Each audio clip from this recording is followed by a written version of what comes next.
Bismillahirrahmanirrahim. Wa qala al-muallif rahimahullah ta'ala nafa'anallahu bi ulumi fid dharain. Nah, sekarang sunanuhu salah satu asya. Adapun sunnah-sunnah bertayamum itu ada 3 macam.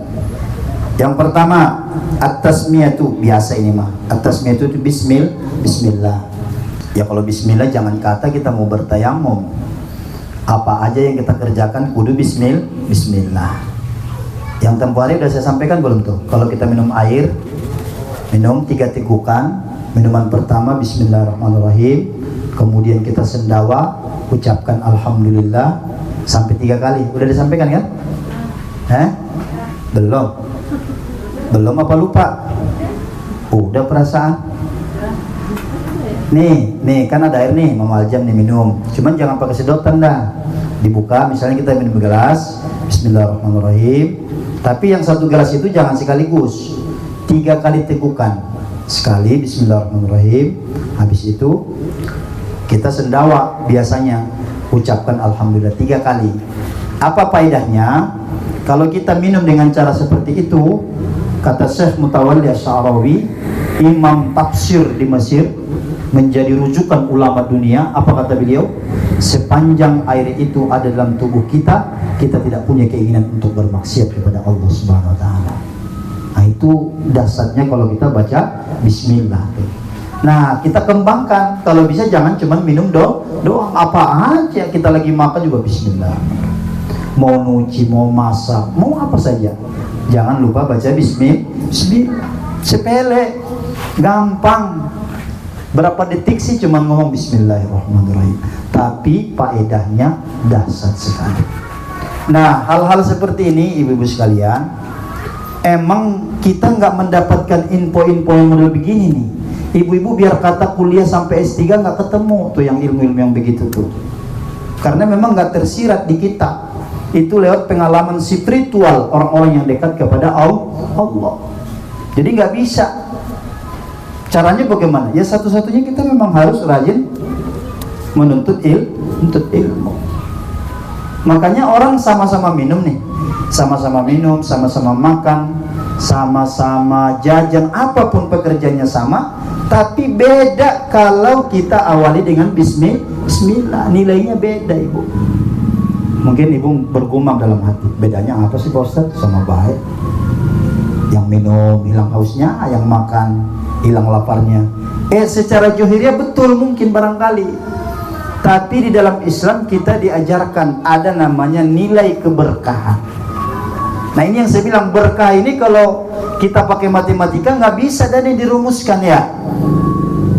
Berkah itu abstrak itu nggak kelihatan, tapi sungguh bisa dirasakan. Contoh, orang kalau hidupnya berkah, gaji suami cuma 2.500.000 satu bulan.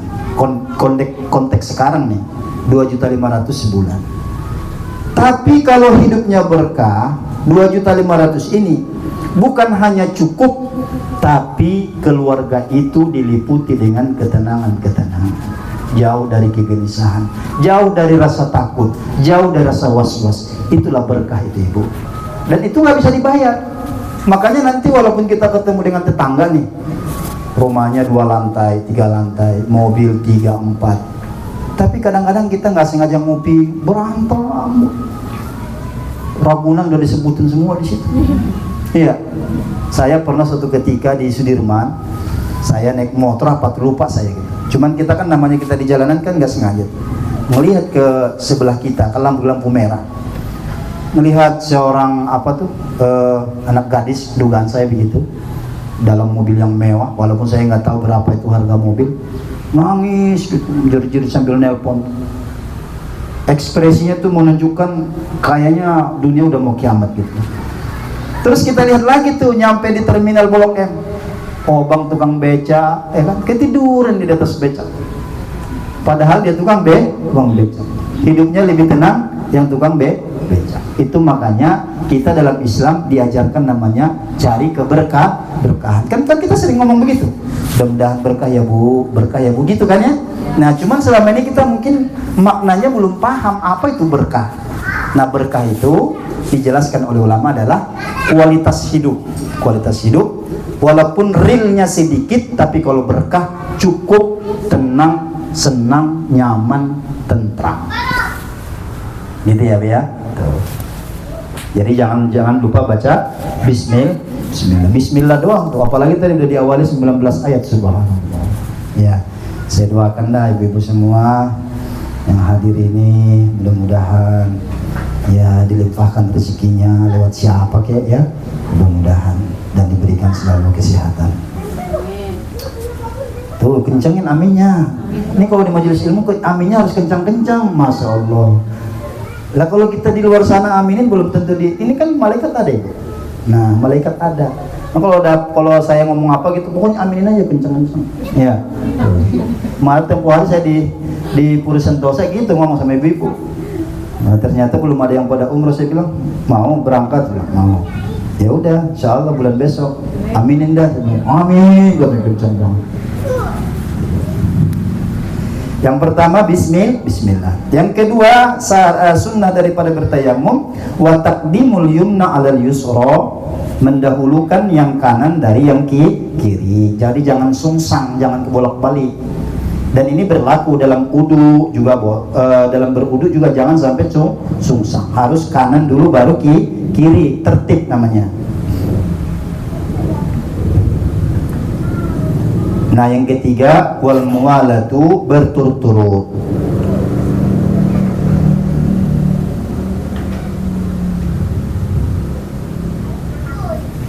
Nah, titik ya. Jadi rukun sudah, syarat sudah, rukun, fardu sudah, sunnah sudah. Sekarang berikutnya walladzi yubtilut tayammum salasatun asya. Sekarang yang membatalkan tayammum itu ada 3 juga. Jadi kalau ada 3 ini tayammum batal.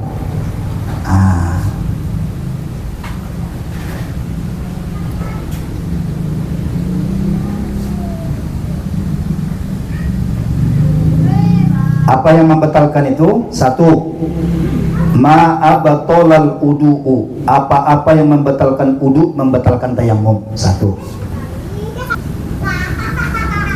Apa-apa yang membatalkan udu, membatalkan tayamum.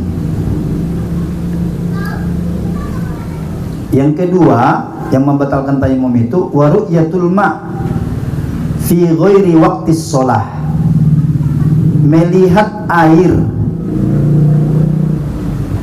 sebelum sholat dilaksanakan. Melihat air sebelum sholat dilaksanakan.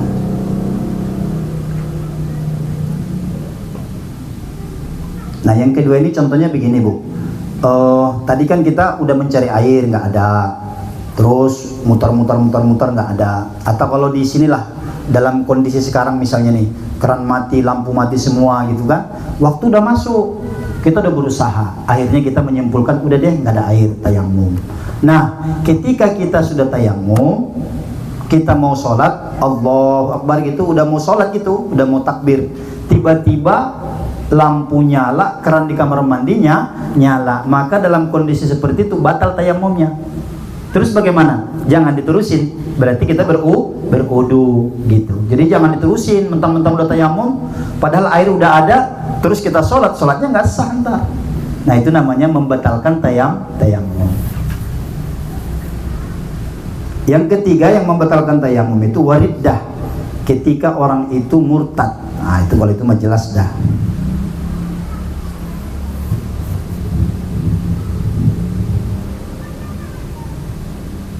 Ketika orang itu murtad. Selanjutnya topiknya wasahibul jabairi yamsahu 'alaiha wa yatayammamu wa yusalli. Ketika ada orang, siapapun nanti saudara kita, misal kata nauzubillah, tangannya jatuh naik motor apa gimana, terus setelah jatuh patah tulang. Kalau udah patah biasanya dia apa, Bu? Dikasih apa tuh, bambu apa namanya, gips, pen, kayak pen gitu kan. Nah, ditopang begitu. Nah, kalau orang yang sudah dikasih pen, entah itu dari bahan bambu tapi udah dibalut begitu kan, artinya anggota bagian uduk dari sini ke sini udah dibalut. Jadi kalau dia beruduk nggak mungkin masuk air, dan kalau misalnya pakai air juga nggak boleh. karena dia lagi sakit. Bagaimana cara bersucinya kalau orang yang begini? Atau di kaki misalnya patah juga gitu ya. Terus gimana cara bersucinya? Nah, kata Abu Suja, kalau yang ketemu kasus begini, yang pertama wayam sahu, orang itu berudu biasa membasuh anggota udu yang bisa dibasuh dulu. Muka bisa kan? Kalau dia nggak bisa, dibantuin sama saudaranya, dibasuh dulu. Yang kanan masih bisa. Nah, yang sebelah kiri yang dipasang gip. Nah, yang sebelah kiri ini diusap pakai air, ya, diusap pakai air. Baru yang anggota badan lainnya, anggota udu yang lainnya dibasuh seperti biasa. Nah, setelah diusap tadi, baru wayatayammamu wa yusolli, baru bertayamum. Jadi 2 kali bersuci orang yang model begini. Jadi nggak sekali. Jadi berudu sekali biasa. Nanti pas giliran di daerah yang dipasang gip itu diusap pakai air sekali ya. Nah, habis itu dia baru bertayamum lagi. Bertayamum kan cuma 2 anggota badan, wajah dengan tangan. Kenapa harus bertayamum lagi? Tadi sudah diusap. Karena prinsip berudu itu sah kalau air itu mengenai anggota udu. Nah, tadi kan nggak mengenai anggota udu tuh, maka menggantinya itu dengan tayamum. Itu maksudnya yamsahu 'alaiha wa yatayammamu wa yusolli, baru dia sholat. Paham kan nih kira-kira? Jangan begini-gini aja. Hah? Kan begini-gini banyak itunya ya, apa namanya, maknanya banyak, apa ngantuk apa gimana gitu. Kalau nggak paham saya ulang lagi. Tapi saya tahadus bin nikmah, maksudnya bukannya ria ini mah ya, kata jamaah saya di mana-mana, Ustaz kalau ngajar enak tegas. Jadi kadang banyak jamaah nggak bertanya lagi, orang udah jelas, apalagi mau ditanya, gitu ya. Tapi tetap saya tawarkan, kalau misalnya ada kurang paham, dipersilahkan. Ini fikih. Kalau fikih itu nggak boleh salah paham. Kalau salah paham nanti jadi salah semua. Jadi mendingan pelan-pelan, tapi kita betul-betul paham. Kan kasus-kasus begini memang ya mudah-mudahan jauh deh dari kita ya. Tapi andai kata ada anggota keluarga kita, suami, anak, ya kan, suami kita, siapa saudara kita, ketemu kasus begini, gimana cara berwudunya itu? Sementara di pertemuan-pertemuan sebelumnya kita udah bahas yang namanya orang Islam yang udah akil balik kagak boleh meninggalkan sholat dalam kondisi apapun. Walaupun di rumah sakit, di infus, tapi dia tetap namanya ketika waktu sholat tiba harus sholat. Nggak bisa berudu, ya bertayamum. Nggak bisa tayamum sendiri, dibantu sama saudaranya. Jadi ini kasus yang paling sulit kalau menurut saya ini, sampai patah tangannya, ya kan? Itu mungkin kalau patah tulang itu nggak cuman seminggu, bisa sebulan gitu ya. Nah, sebulan itu bagaimana dia kalau misalnya bersucinya nggak benar, kan kasihan. Nah, jadi kesimpulannya, kalau ketemu kasus begitu, caranya sekali lagi ya, saya ulang ya, berudu normal seperti biasa, cuman pas giliran yang dipasang gipnya itu diusap pakai air. Habis itu setelah selesai berudu, baru dia bertayamum lagi untuk menyempurnakan yang anggota udu yang tidak kena air itu tadi. Itulah guna tayamum yang kedua itu. Paham nggak? Alhamdulillah. Enak kalau udah paham.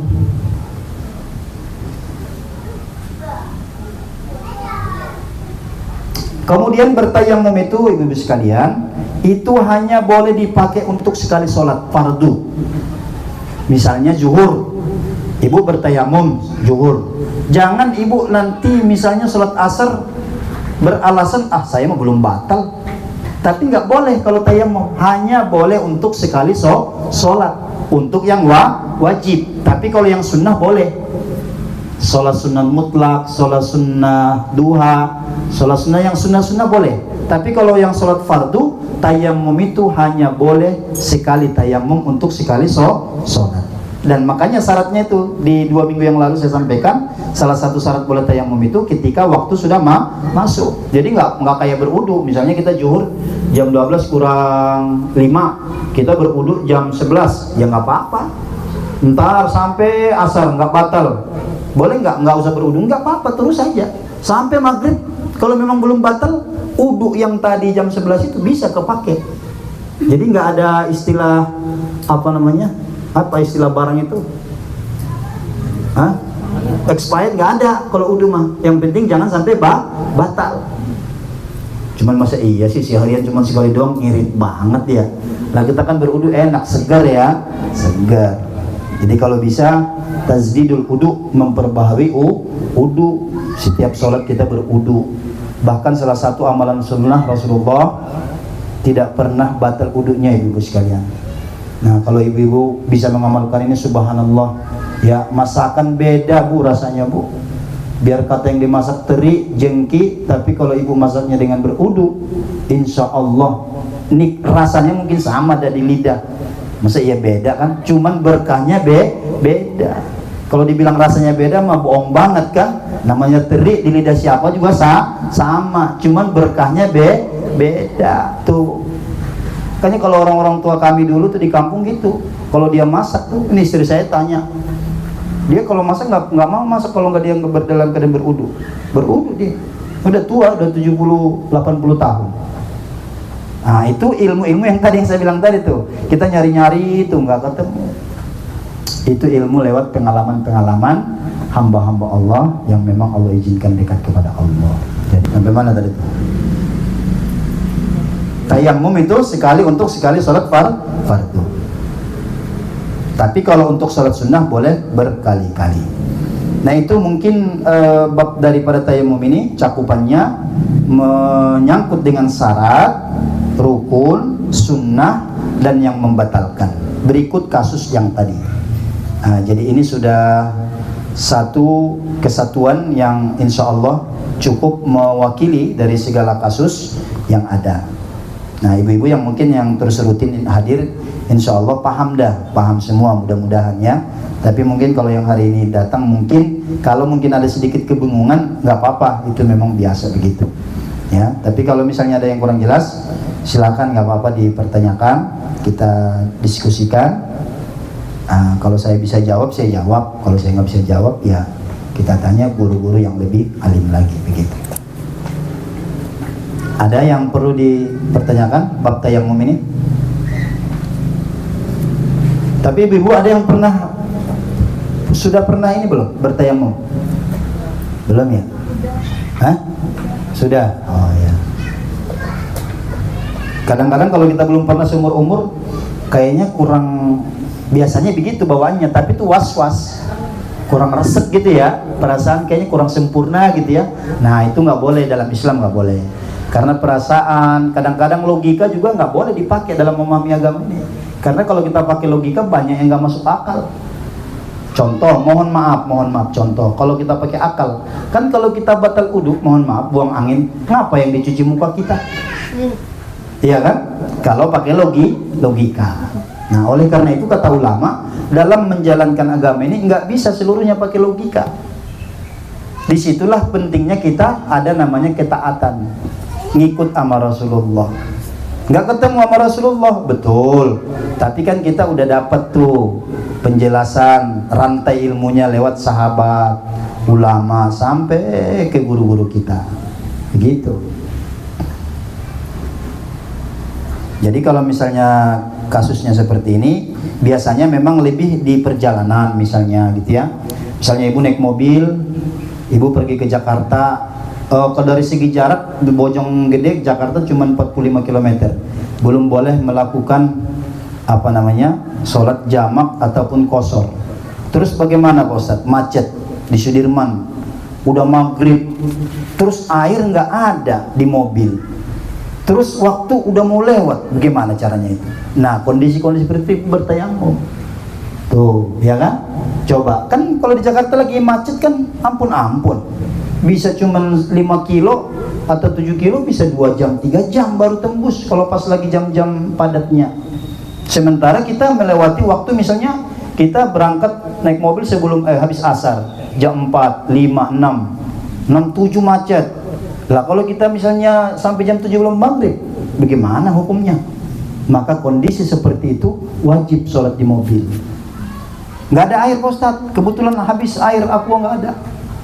Maka kita dalam saat itu diharuskan untuk bertayamum. Kemana ditempelin? Ya banyak, ke dashboard, ke jok mobil, pokoknya kemana saja yang diduga di situ ada debu yang suci. Ingat nggak kemarin tuh? Salah satu syaratnya debu yang suci. Tuh. Ya, ada waktu sekitar 10 menit lagi. Kalau nggak ada, nih kita lanjutkan dikit lagi. Soalnya ini ada sekitar 2 lembar lagi baru bab sholatnya, ya.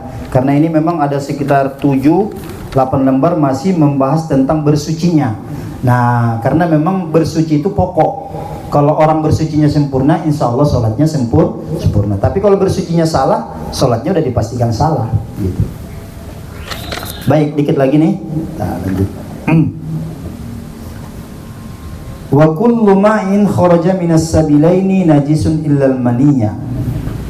Bab berikutnya menjelaskan kepada kita, kata muallif, ulama pengarang kitab ini, setiap sesuatu yang basah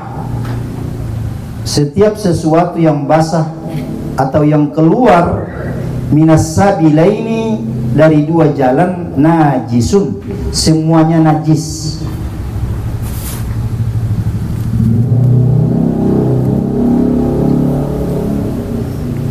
Apa-apa yang keluar dari 2 jalan, apa saja yang keluar dari 2 jalan itu najis, Ibu. Berarti kalau ada yang keluar dari 2 jalan itu, Ibu kalau mau sholat pastikan dulu bersih itu. Itu maksudnya. Paham maksudnya Bu ya? Sabila ini 2 jalannya. Mama Kenji bingung kayaknya, apa nih 2 jalan ini? Jalan Kiai Mukhtar sama jalan mana? Paham nggak? 2 jalan? Paham ya? Ini mengaji fikih ini ngeri-ngeri sedap soalnya. Ya, kalau gurunya nggak nerangin terang-terangan takut salah dipahami, diterangin pelan-pelan berbahaya begitu ya. Ya, saya berdoa kalau ngajar fikih ini memang jamaahnya ngerti dah, langsung paham nyambung. Jadi kata ulama dalam kitab ini, kalau ada zat apa saja, baik cair, baik misalnya cair, lawan kata cair apa? Padat, cair, kalau itu keluar dari 2 jalan itu najis. Berarti bagaimana? Kalau ada yang keluar itu mesti kita bersihkan dulu, baru kita berudu. Apa saja? Tuh, illal mani, kecuali 1. Mohon maaf, kecuali air mani. Itu nggak najis. Nah, itu ada riwayat dari Bunda Aisyah radhiyallahu anha. Ketika itu beliau mengkrik bekas mani di pakaian Rasulullah, lalu Rasulullah sholat tanpa mencucinya lagi. Ini dalil menunjukkan kalau air mani itu bukan najis, karena kita semuanya berasal dari air mani. Tapi selain itu semuanya najis. Hati-hati. Jadi harus semua dibersihkan, ya, semuanya dibersihkan. Wa ghuslu jamil abwali wal awrasati wal arwasi wajibun. Membasuh seluruh, ketika kita buang air kecil atau buang air besar, wajib, illa baulas sabi'il ladzi lam ya'kulit ta'am, kecuali kencing anak kecil yang belum makan apa-apa. Siapa yang masih punya dedek bayi yang belum, udah pada ini semua ya? Udah pada makan gorengan kali? Kalau udah makan gorengan udah nggak bisa. Punya nih anak kecil tapi laki-laki. Anak kecil laki-laki, dia baru hanya minum ASI, terus kencing di mukena ibu atau di baju ibu, terus ibu mau sholat nih, maghrib udah mau tinggal dikit lagi, nggak usah repot nyuci dulu kamar mandi ganti, terus bagaimana caranya? Kalau yang model begini, fa innahu yathuru bi rassil ma'i, cukup percikan air kepada benda yang kena kencing anak kecil tadi, dipercikan aja, bukannya dibasuh, sudah sah. suci. Tapi catatannya itu ya, anak laki-laki satu, lam yakul to'am, belum memakan apa-apa kecuali air susu ibu. Kalau anak perempuan Nggak boleh, laki-laki doang. Nah ini ada babnya lagi nanti tuh, kenapa bisa beda ya? Tuh, anak laki-laki doang. Nah, jangan salah-salah ya, laki-laki yang belum makan apa-apa. Tapi kalau udah makan pisang, makan donat, pizza hut, apa segala macam, ya udah nggak bisa lagi. Kudu dicuci, itu najis muassito.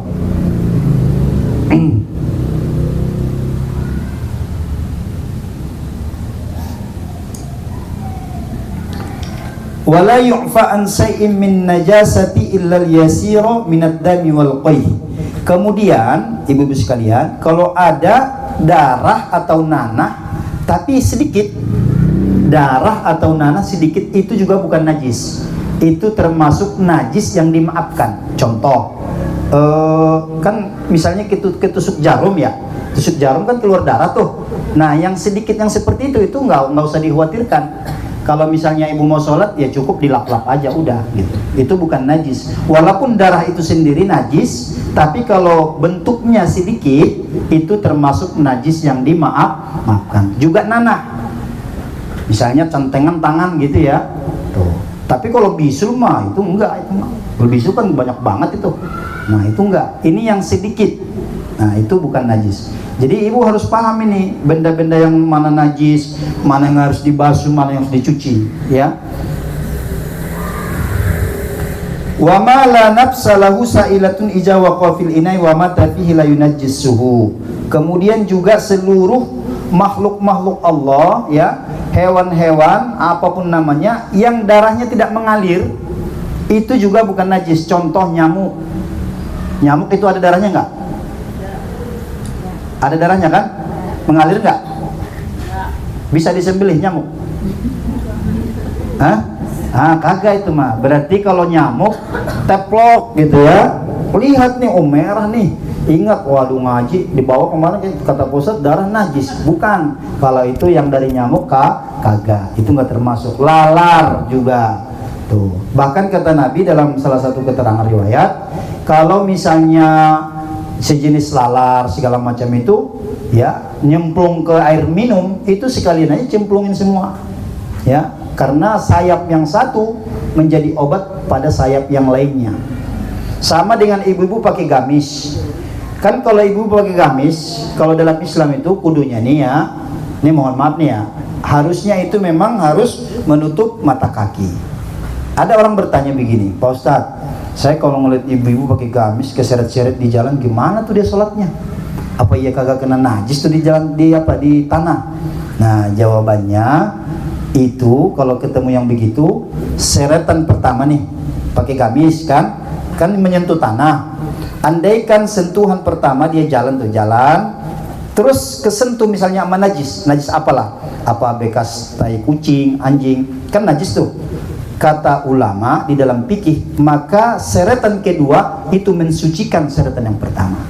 Jadi jangan heran kalau misalnya ngeliat ibu nanti pakai gamis panjang, wah itu gimana sholatnya? Itu sah, karena dia itu satu dua saling mensucikan. Nah itu makanya tanah ini alat bersuci dalam Islam. Subhanallah. Nah kalau kita bahas panjang ini tanah ini, makanya kita ini jangan sampai. Bagaimana Pak Ustadz caranya supaya kita nggak sombong? Lihat tanah Bu, kita berasal dari tanah. Apa yang mau disombongin? Kenapa? Apa caranya Pak Ustadz supaya hati kita itu bisa nerima orang, maksudnya nggak sebel, nggak iri? Nah, lihat tanah Bu. Artinya apa? Siapapun kita hari ini hanya berbeda pada zuhir saja, tapi hakikatnya kita semua berasal dari zat yang sama. Benar nggak Bu? Dari tanah, hidup di atas tanah. Ibu, baju yang ibu pakai ini dari mana? Terbuat dari apa? Ada yang tahu? Dari kapas. Kapas di mana dia? Tumbuhnya di mana? Di atas tanah. Nanti akan menjadi tanah lagi. Apalagi motor itu terbuat dari apa Bu? Besi di mana Bu? Tanah. Nanti akan kembali menjadi tanah. Jadi semua ini tanpa kita sadari, kalau kita ngaji paham dah tuh. Jadi ini salah satu resep kunci menjadikan orang itu tawaddu, rendah hati. Yang itu barangkali yang bisa kita kaji di sore hari ini. Tadi tolong ditandain ya, sampai masalah najis sudah selesai. Jadi najis sudah.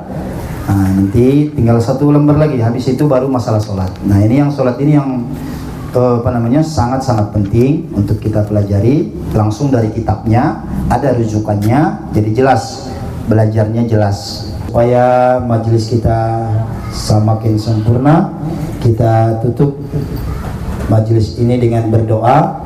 Tapi sebelum berdoa dan membaca doa kafaratul majlis, kita membaca istighfar 3 kali bersama-sama dari hati yang paling dalam. Kita mohon ampun kepada Allah atas dosa-dosa kita, dan dengan istighfar ini ya nanti akan kita bahas apa fadilahnya, kenapa kita beristighfar. Mudah-mudahan ilmu yang kita dapatkan, yang kita peroleh menjadi ilmu yang bermanfaat. Kita awali dengan istighfar 3 kali sama-sama. Astaghfirullahaladzim, astaghfirullahaladzim, astaghfirullahaladzim. Kemudian kita tutup dengan doa kafaratul majlis. Subhanakallahumma wa bihamdika asyhadu an la ilaha illa anta astaghfiruka wa atubu ilaik. Kurang lebihnya mohon dimaafkan. Wal afu minkum, hadanallahu iyyakum. Assalamualaikum warahmatullahi wabarakatuh.